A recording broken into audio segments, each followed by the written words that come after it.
Sweet Krampusnacht by Samantha Braham. Krampus sighed as he bit the head off the mini chocolate replica of himself. "How has it come to this?" he thought. "I used to be feared and dreaded.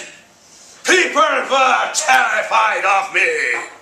Mothers told their children terrible stories about how I would haul them kicking and screaming to the underworld if they weren't good."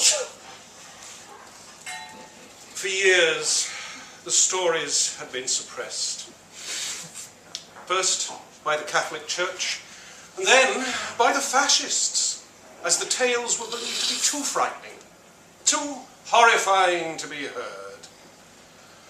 Krampus had been forced to hide away in his cave, biding his time until he was heard and remembered again. He knew the time would come.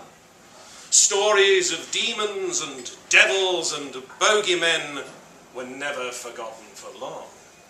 So he had waited patiently until finally the moment arrived. Krampus was shaken with delight when he heard his name being whispered once more. He'd dusted off his chains and bells, he'd polished his horns and sharpened his fangs. He'd even bought a new bunch of birch twigs from a woodsman who lived nearby.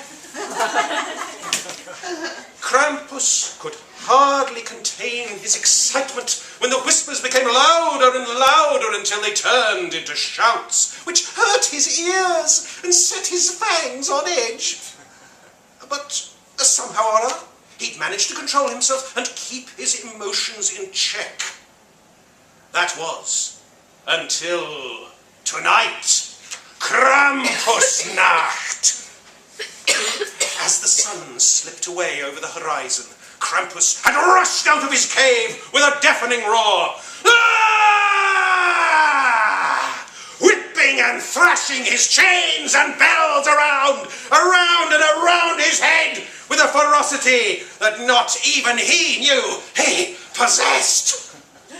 He'd stomped into town, bearing his fangs and brandishing his bundle of birch twigs. At all the past. But no one had been scared. Nobody had screamed, trembled, or tried to run away.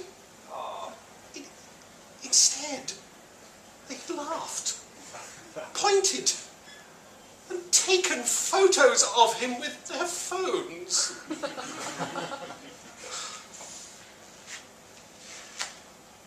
One child had even dared to hand him the mini chocolate replica of himself with not just a smile, but a hug. "I'll show them," Krampus muttered, ripping off the replica's arm and swallowing it whole. "They'll be sorry when they see who I really am," he growled, stuffing the mini chocolate Krampus's legs into his mouth. "Just let them wait.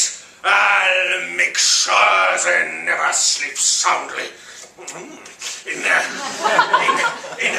beds again," he snarled, ramming the remainder of the sweet tasting figure between his lips. "But first," he said, licking his fingers, "I'll have to have another one of these." What